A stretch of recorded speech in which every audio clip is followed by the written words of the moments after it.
So hello everyone, my name is Olivia and I am the Early Years Specialist and Coordinator for 1YMCA Family Centre Service.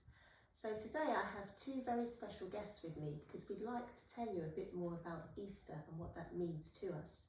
So before we go into our Easter discussions, maybe you'd like to introduce yourself. Can I start with you, Tim? Hi everyone, thank you so much, Olivia. My name's Tim Roberts. I'm the head of Christian Mission across 1YMCA. So I work with Emma as part of my team, and it's really great that you joined us to be part of this. Yeah, thank you, Tim. And Emma, would you like to tell us who you are and what your role is within 1YMCA? Yes, hello, I'm Emma Layton and I'm chaplain within 1YMCA, working across Hertfordshire, Bedfordshire and Buckinghamshire.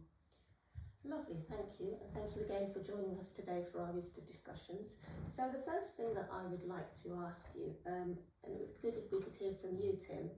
So most of us will associate Easter with the items on the table, but Easter does represent a really significant turn of events in the Christian calendar, doesn't it, Tim? So could you tell us what those turn of events were? It does, it really is as significant. If you like, it's the focal point of the Christian year, even more than Christmas, and we all love Christmas. But actually, Jesus was born at Christmas, what we celebrate at Christmas, for what happened at Easter. And we read about it in the Bible, and it records really in great detail what happened when Jesus was in the city of Jerusalem, and because of the things that he did, it upset some people.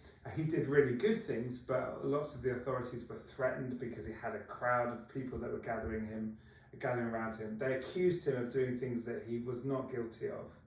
And they effectively, if you like, they took him to court and found him guilty, even though he was innocent.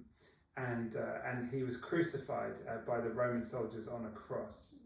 And then crucially, 3 days later, they thought he was dead and buried, but 3 days later, he was resurrected from the dead. And that's why Christians have hope, not just because of the cross, but because of the resurrection. Absolutely, yeah. And just from listening to you kind of recap on what happened, there are two words that always pop into my head. One of those words is selflessness, and the other word is compassion, because it was a very selfless act. And it's because of his compassion for humanity that he was willing to go to the cross in the first place. Yeah. So I'd like to come to you now, Emma. So, you know, in this modern age of selfies, how can we be selfless in our roles? Not just in our roles within the organisation, but in our roles as people and how we interact with other people. Yeah, so Jesus taught us in the Bible to put other people's needs before our own, to prefer other people. And it's a very difficult commandment to live up to, but every day if we just try to think and see what we can do to put other people first, that's what I try to do anyway. Thank you, Emma.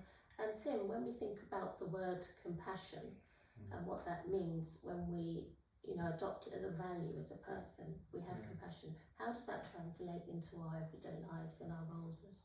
I think for me, compassion means identifying that we all have brokenness. And I brought with me a picture of a cross that's made out of broken mosaic pieces.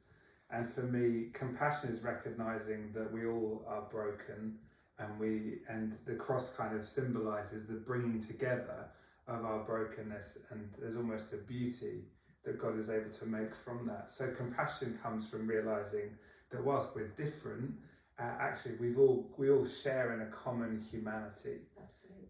And God's not afraid of that. In fact, he draws near to us because of our brokenness. Absolutely, and thank you, that's very beautifully put. As an organisation, we welcome people of all backgrounds and of all faiths, and even if you have no faith. So Emma, where could people find and get in contact with you if they wanted to hear more about the missions team? We would love to receive your email on chaplaincy@1ymca.org. Tim and Emma, I'd like to say a huge thank you for coming along today and talking to us a bit more about Easter and what it means to us as individuals and as an organisation as a whole. So thank you very much. And that leaves me just to say thank you very much for anyone watching at home as well. Goodbye and have a happy Easter. Happy Easter. Happy Easter.